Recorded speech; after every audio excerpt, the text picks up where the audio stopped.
na ambapo alivyotueleza ni kwamba kuna basi moja ambalo liliteketezwa, na hivyo basi maafisa wa usalama wameendelea kushika doria ili kuhakikisha kwamba wanadhibiti hali katika kukabiliana na maandamano haya ambayo yamepangiwa leo hii. Na vile vile baadaye tutakuwa tunakueleza maeneo mengine humu nchini yakiwemo maeneo ya Kisumu kwa mfano hali iko vipi. Kwa sasa tusonge mbele, ambapo mtu mmoja ameuawa na mafuriko eneo la Samburu kaskazini, huku mamia ya mbuzi wakisombwa na maji. Kulingana na mwakilishi wa wadi ya Nachola Lawrence Lorunyei, zaidi ya familia 160 zimelazimika kuhama makwao kutokana na maji ya mafuriko yaliyosomba nyumba zao. Aidha, shule kadhaa zilisombwa na maji na hatma ya wanafunzi wanaotarajia kufungua shule wiki ijayo haijulikani.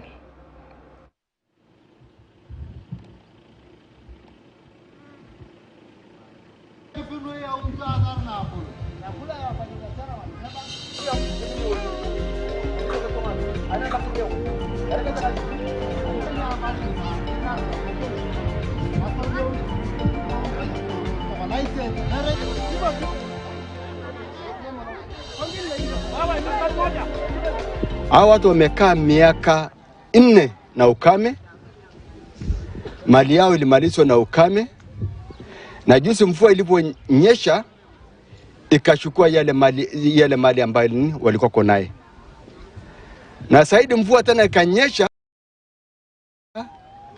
ikawa mafuriko hapa, nyumba ikachukuliwa, vyombo vikachukuliwa, manyumba imeharibiwa, hata shule imeharibiwa. Kwa hivyo watu wako katika hali ya hatari sana, ambayo wanaomba serikali ya national government na maproject yote wapate kuja kuwasaidia. Sasa leo tumefika hapa kuangalia jinsi maharibifu ilivyoletwa na mvua. Kile mimi ningesema to the county government, tunafurahi kwa sababu governor alishukua the first initiative akatusaidia. Governor Lati Lelelit ya Samburu County alitusaidia kwa first respond. Pia the first partner ambaye anafanya kazi kwa Samburu County, we really appreciate what they have done. Impact aita kwamba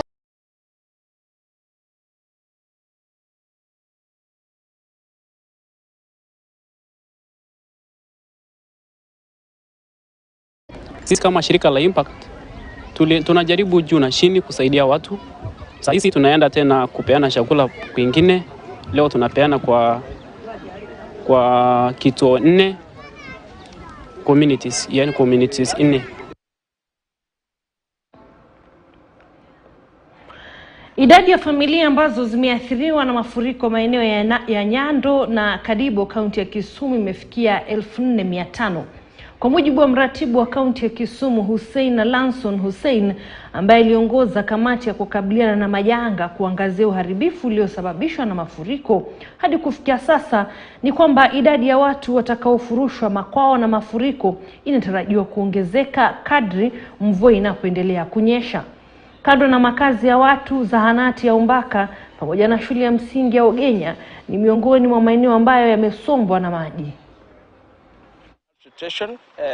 In these particular sub-counties, as you can see, these are effects of the floods and water from the River Nyando here.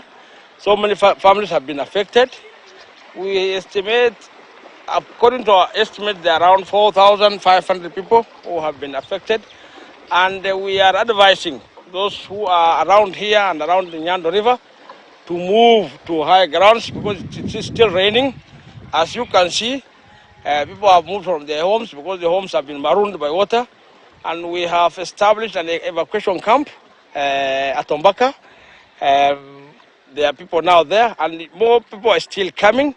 We have sent out an appeal for emergency support, either food and non-food items, both to the national and county government, and we're expecting assistance as from tomorrow. We have also alerted the National Disaster Response Center, and it's our hope that the affected families will soon get support, both food and non-food.